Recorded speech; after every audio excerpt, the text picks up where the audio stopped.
Welcome to the Genius Factory. Enjoy the video. You already have a primary Gmail. Sign in now and enable two-step verification for safety. Once done, create or identify each secondary account you want to use the same Gmail with. They can be Google accounts or external services. Next, open the secondary account settings and locate the account or email section. You do this because Gmail won't let two Google accounts share an address directly, so you'll link or set recovery/alternate emails to route sign-in and notifications to one inbox.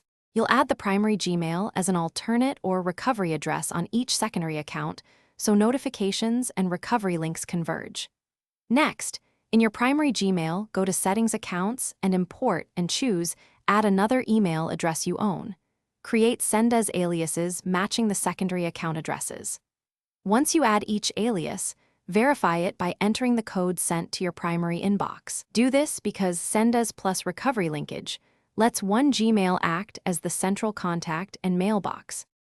Finalize by setting default reply from behavior and creating filters or labels to separate messages from each account. This keeps conversations distinct. Then test the flow.